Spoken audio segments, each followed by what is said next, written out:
चला आज पनीर बिर्याणी बनवूया। धावपळीच्या जीवनात आता दिवाळी पण आली आहे, त्याच्यामध्ये नोकरी, मुलं, घर हे सगळं सांभाळताना कसा वेळ जातो कळतच नाही। आता पण दिवाळी असल्यामुळे 2 दिवस मी काही रेसिपीज अपलोड नाही केल्यात, पण म्हटलं चला आज थोडा वेळ मिळाला आहे तर पनीर बिर्याणी आपण अपलोड करूया। तर पहिले मी तांदूळ धुवून घेतले, 2 पेले तांदूळ, बासमती तांदूळ धुवून स्वच्छ एका साईडला भिजत ठेवले आणि त्याच्यासाठी 3 कांदे उभे कापून घेतले। त्यानंतर एका साईडला एका टोपात पाणी तापत ठेवले आहे आपण भात तयार करण्यासाठी आणि त्याच्यामध्ये काळी मिरी, लवंग, लिंबू, तेजपत्ता आणि थोडंसं तेल आणि मीठ टाकून त्याला उकळी आणायला ठेवायचं आहे आपल्याला। आणि उकळी आल्यानंतरच आपल्याला तांदूळ टाकून घ्यायचं आहे। एका साईडला 150 ग्रॅम पनीर होतं, ते पनीर मी बारीक म्हणजे असे तुकडे करून घेतले जसं तुम्हाला दिसते त्या व्हिडिओमध्ये।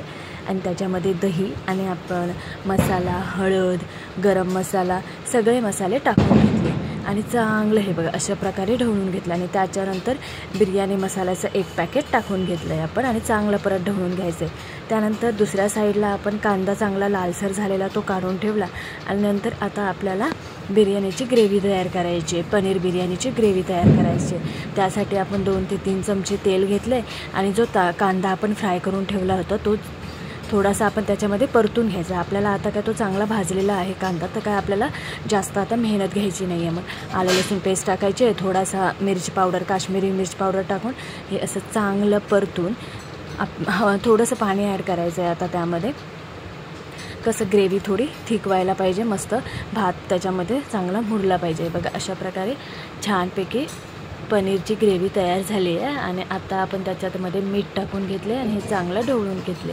ही आपली पनीरची ग्रेव्ही चालू झाली आहे। आता एका साईडला भात चांगला शिजला आहे, तो आपण आता अर्धा भात शिजवून घ्यायचा आणि तो एका साईडला आपण ड्रेन करून घेतला आहे। आणि त्याच्यानंतर हे बघा असा भात चांगला झाला की आता आपल्याला त्याच्यावर लेयर लावून घ्यायचा आहे।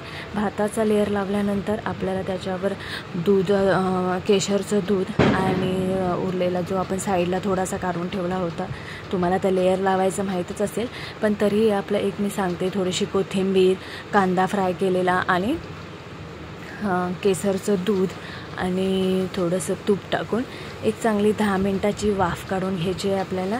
आणि हे बघा आता 1 मिनटात बघा आपली छान बिर्याणी तयार झाली आहे।